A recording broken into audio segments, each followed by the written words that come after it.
Welcome the Pakistani father and son reaction. तो यार मेरा नाम जाद है नाना यार। जी। जैसा कि सीज़फायर दोनों देशों में एकदम हो चुका है और भारत को मिल चुकी है बहुत ही बड़ी जीत, क्योंकि भाई साहब भारत ने जो किया वो भाई साहब किसी के ख्वाबों ख्यालों में नहीं था कि जो भारत दुनिया ने ऐसा देखा है करेगा। वजह। कसम से तो वॉच करते हैं भाई, कौन करते हैं स्टार्ट। ऑपरेशन सिंदूर की शुरुआत भी जितने ड्रामेटिक तरीके से हुई थी, उसका अंत भी या एटलीस्ट उस पर एक कॉमा, एक विश्राम तो तब लगा है उतनी ही ड्रामेटिक तरीके से।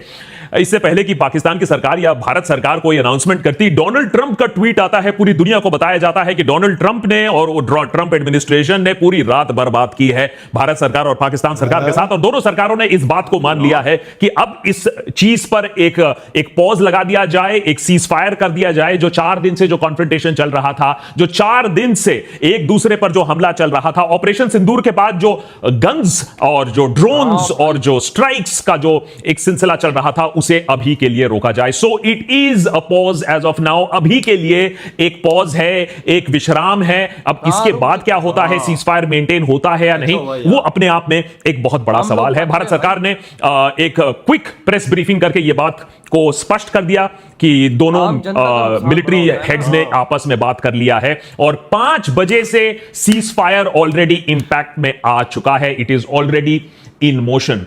सवाल तब आता है कि ये जो 4 दिनों का जो कॉन्फ्लिक्ट हुआ, ये जो बैटल हुआ, पूरा युद्ध भी नहीं था, लेकिन ये एक छोटा सा सर्जिकल स्ट्राइक भी नहीं था, तो इसका परिणाम क्या निकला? क्योंकि पाकिस्तान अपना एजेंडा चलाएगा, बोलेगा कि हम सब जीत चुके हैं, हमने सबक सिखा दिया है, और भारत सरकार का जो एजेंडा था क्या वो सफल हुआ, उस पर भी एक सवाल होगा। भारत सरकार का एक पॉइंट क्या था, और ये बहुत ही बड़ा एक चेंज इन पैराडाइम जिसके बारे में हमने पहले से ही बात की थी। जिस दिन पुलवामा हुआ था उस दिन से हम बोलते आए हैं कि इस बार पुलवामा का जो जवाब है has to be a disproportionate response, और ऑपरेशन सिंदूर में हमने एक डिसप्रोपोर्शनेट रिस्पॉन्स जरूर देखा कि टेररिज्म को अब हम चुप रह के या डिप्लोमेटिक तरीके से सुलझाने की कोशिश नहीं करेंगे। और आज ही के दिन सूत्रों के हवाले से सरकार का एक नया रवैया सामने आया, एक नई डॉक्ट्रिन के बारे में बात की जा रही है कि भारत सरकार अब फ्यूचर टेरर अटैक्स को as an act of war मानेगा। तो क्या अब पाकिस्तान बोल सकता है कि हमने मुंह तोड़ जवाब दिया, हमने फाइटर गिरा दिया तो हम जीत गए, या भारत सरकार ने भी एक नया रेड लाइन क्रिएट कर दिया है और जीत फिर उसी की हुई है? क्योंकि इंटरनेशनल कम्युनिटी में फिर से पाकिस्तान के टेरर लिंक्स पर काफी ज्यादा चर्चा होने लगी है। देशभर के आज के एपिसोड में जल्दी से समझते हैं पिछले 4 दिनों में हुआ क्या है। ये जो टेलीविजन न्यूज का जो सायरन है, टेलीविजन न्यूज का ये जो हाइपरबोली है और जो फेक न्यूज है, अगर आप उसे हटा दें तो पिछले 4 दिनों में एक्चुअली हुआ क्या, उसको समझना जरूरी है।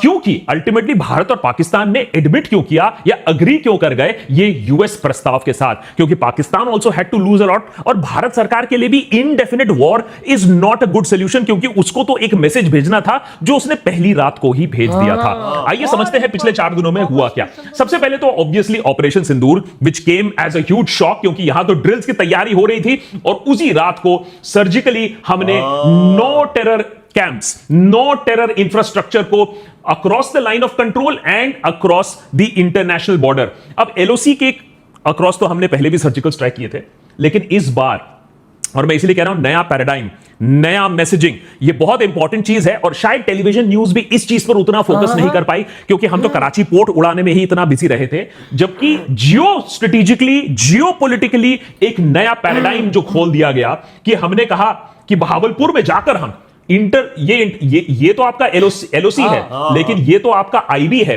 इंटरनेशनल बॉर्डर के थ्रू जाकर हम आपको अटैक करेंगे। अगर यहां जैश ए मोहम्मद है तो हम जैश को अटैक करेंगे, अगर मुरीदके में लश्कर है तो हम लश्कर को अटैक करेंगे, अगर सियालकोट में लॉन्च पैड है और जमातुल दावा है तो हम वहां जाकर अटैक करेंगे। तो क्लियरली एक नया पैराडाइम एस्टैब्लिश हुआ कि पाकिस्तान के अंदर भी आप सेफ नहीं हो। पाकिस्तान ऑक्यूपाइड कश्मीर तो दूर की बात है, हम तो इंटरनेशनल बॉर्डर भी क्रॉस करेंगे। ये बहुत बड़ा सिग्निफिकेंट स्टेप है। I hope that in future also जहां हमें जो टेररिस्ट दिखा, अगर पाकिस्तान में जहां भी दिखा उसके ऊपर एक मिसाइल गिरा दो, क्योंकि ये डेजिग्नेटेड टेररिस्ट हैं, they have no right to live.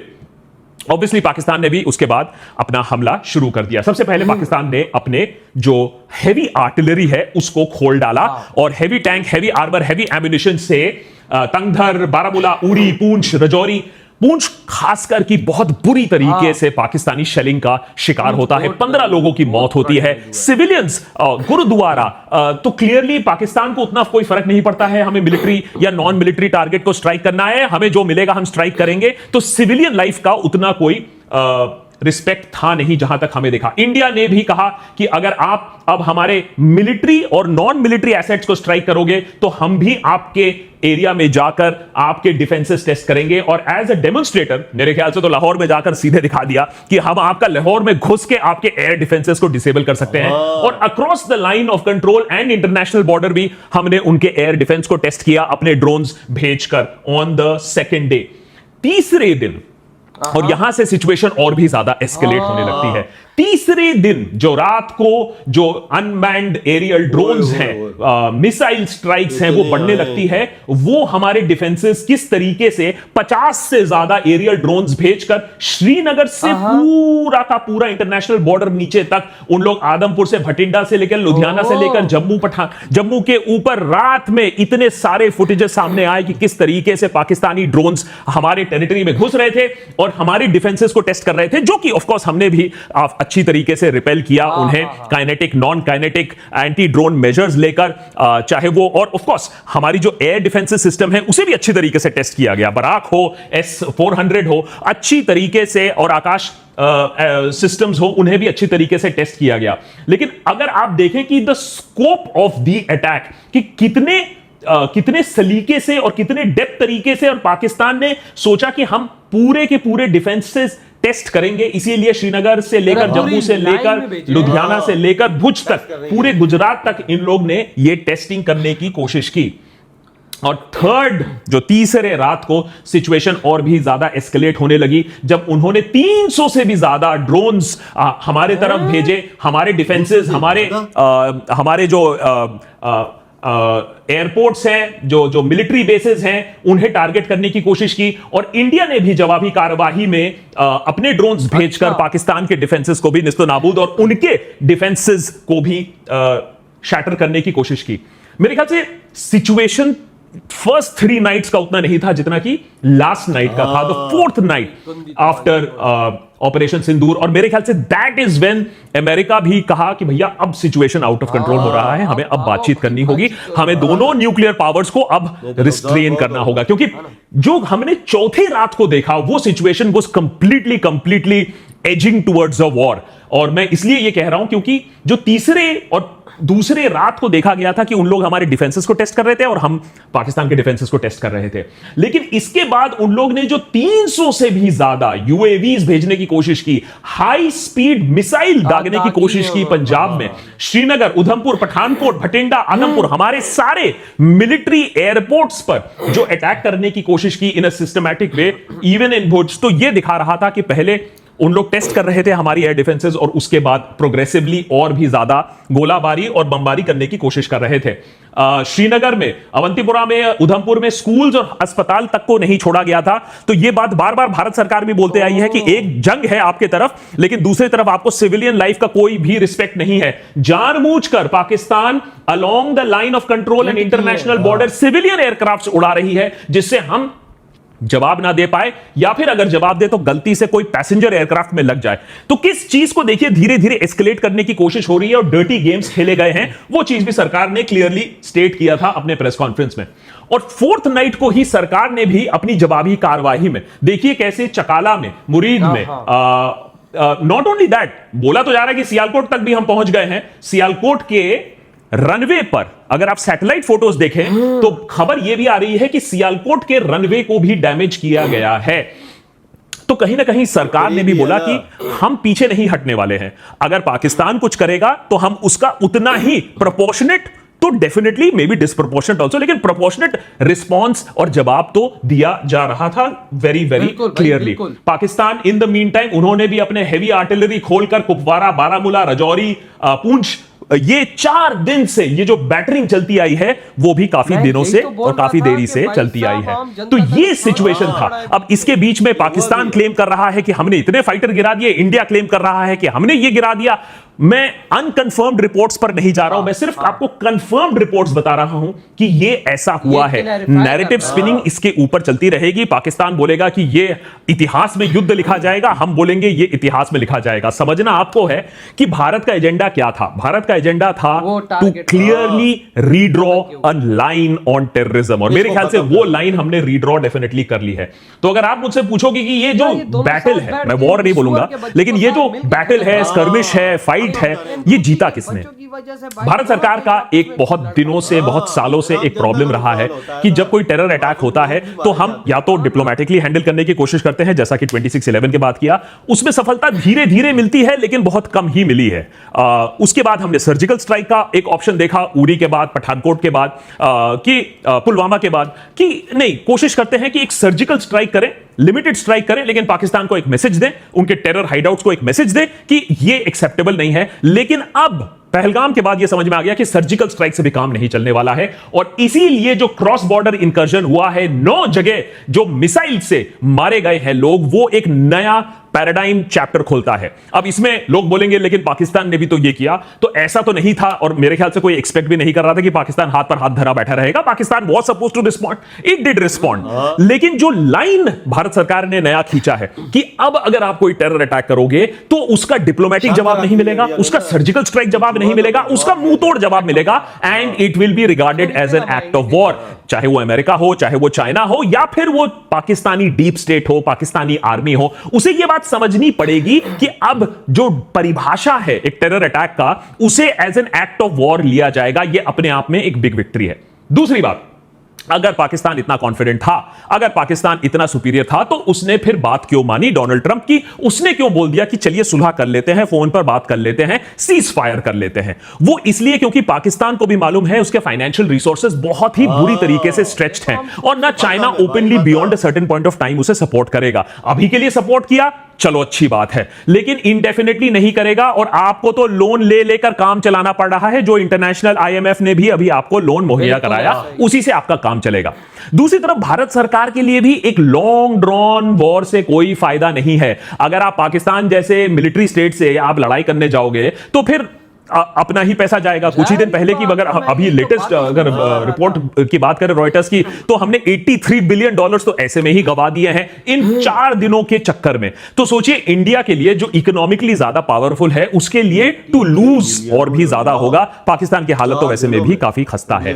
तो काफी रीजंस हैं कि इंडिया ने भी कहा चलो हमने तो अपना मैसेजिंग कर दिया, अब हम शांति से बैठ जाते हैं। और पाकिस्तान को समझ में आ गया था कि भैया देखो, जितना हमसे हो पाया 2-4 दिनों में उतना कर लिया, आप शांति से बैठ जाओ, नहीं तो जो फंडिंग आएगी वो भी रुक जाएगी। सवाल है कि अब क्या होगा, और विक्ट्री और डिफीट इस बात से आपको समझ में आएगी। बड़े-बड़े देश नहीं चाहते। इस बात पर कोई डिबेट नहीं है कि उरी के बाद और पुलवामा के बाद जो टेरर अटैक्स हैं उसमें एक रिडक्शन आया था। ये जो एडवेंचरिज्म था वो थोड़ा कम हुआ था, पाकिस्तानी डीप स्टेट भी थोड़ा सा शांति से बैठा था। इस रिस्पॉन्स के बाद पाकिस्तानी एडमिनिस्ट्रेशन को यह सोचना पड़ेगा कि यह चीज अलाउ कर सकते हैं या नहीं। पाकिस्तानी एडमिनिस्ट्रेशन को यह सोचना पड़ेगा कि जमातुल दावा, मुजाहिदीन, इन लोगों को हम क्या पाकिस्तान में फ्रीली ऑपरेट करने देंगे? एक जमाना होता था शायद स्ट्रेटेजिक डेप्थ के लिए आप लोग ने लश्कर तोयबा को और हाफिज सईद को, इन लोगों को खुली छूट देके रखी थी, लेकिन अब नहीं दे सकते हो। और भारत सरकार का यही पॉइंट है। अगर भारत सरकार इस चीज को हैमर इन करते रहे, अगर हमारी मीडिया सायरन ना बजाकर पाकिस्तान का टेरर लिंक को हैमर इन करता रहे, तो इंटरनेशनल कम्युनिटी में हम उसकी काफी अच्छी तरीके से थू कर पाएंगे आने वाले दिनों में भी। हमने भी पाकिस्तान के टेरर को इंटरनेशनलाइज कर दिया है। अगर इसी चीज को हम आगे रखेंगे, अगर टेरर को टेरर से ही, टेरर को वॉर से जवाब देंगे, तो मेरे ख्याल से एक नया पैराडाइम, एक नई परिभाषा डेफिनेट। इधर हुई है वीडियो खत्म भाई साहब। फाइनली थैंक गॉड युद्ध का खात्मा हुआ। थैंक गॉड युद्ध का खात्मा हुआ, क्योंकि भाई साहब देख लो क्या हुआ। मैं शुरू से बैठ के यही बात कहता, दुनिया नहीं चाहती भारत आगे बढ़। पाकिस्तान के तो लगे पड़े, दुनिया को पता है भारत पाकिस्तान से बढ़ेगा तो ये लड़ते रहते हैं।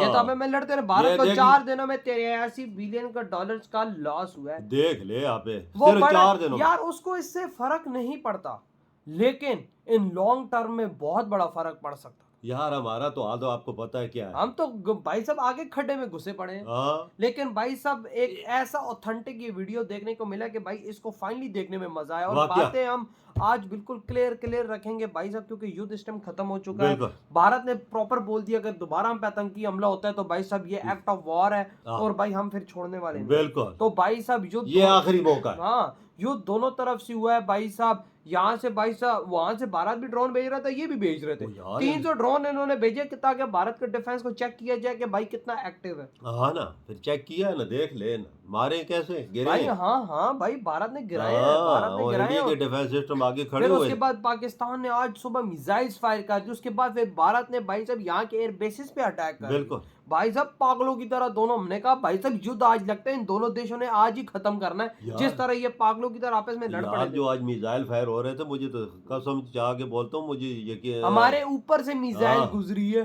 तो यकीन का मैं तो समझ रहा था ये क्या बनेगा। हमारे और ऊपर से मिसाइल गुजरी है, मतलब एयर डिफेंस सिस्टम की। अगर आपके ये- ड्रोन्स आए हुए थे जो अटैक करते ये- हमारे ये- करीबी एयरबेस है, तो भाई वहां से मिसाइल फायर हुई है ड्रोन की तरफ। हाँ। तो भाई साहब हमने लाइव देखा है कि हमारे ऊपर से मिसाइल शुक्र गई। करो कि रुक गई है भैया, हाँ। नहीं तो हम पीछे पे खत्म हो जाते हैं। सही कहा भाई साहब, आम जनता का लॉस है। हाँ, इनको वही देखो, ना भाई, आप खुद देखो ना क्या बना हुआ था। बिल्कुल। लेकिन भाई साहब देखो कि भाई थैंक गॉड ये काम हो चुका और फाइनली युद्ध खत्म हो चुका।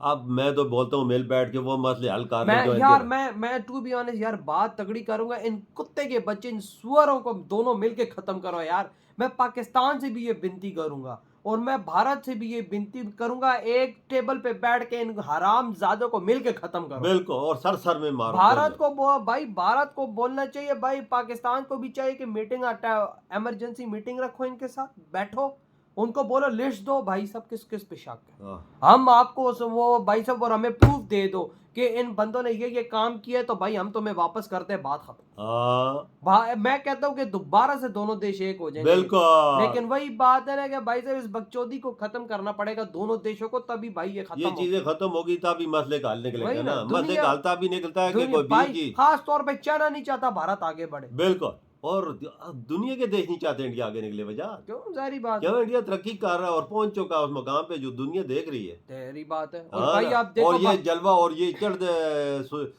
चढ़ते सूरज की निशानी है कि इंडिया का ये जलवा नहीं देख सकते वो। भाई जल रहे हैं, हाँ। भारत की वो रोशनी देख के दुनिया जल रही है। हाँ। अब देखो भारत को 4 दिनों में 83 बिलियन डॉलर्स का लॉस हुआ। बिल्कुल। यार देखो कवर करते हुए भारत को कम से कम महीना चलो कह लो, या चल 2 हफ्ता 2-3 हफ्ते कर दो, लेकिन फिर भी डैमेज तो हुआ ना। हाँ, फायदा क्या हुआ भाई 4 दिनों में? वही ना ना पाकिस्तान को फायदा हुआ ना इंडिया को फायदा हुआ, यही फायदा हुआ कि भाई साहब मुंह तोड़ जवाब मिला है। हाँ, मुंह तोड़ जवाब दिया गया, ये तो बात सच है कि भाई साहब पता लग चुका है। बिल्कुल। और हमें भी ये पता लग चुका है कि हमारे एयर डिफेंस सिस्टम्स फीके पड़ चुके हैं। बिल्कुल बिल्कुल। आपकी क्या थॉट है इस बारे में? इस युद्ध का फाइनली समाप्त हुआ भाई साहब, युद्ध खत्म हुआ, फाइनली पीस की जीत हुई, और यही हमारे लिए सबसे बड़ी खुशी की बात बिल्कुल। है। इधर ही वीडियो खत्म करते तो तो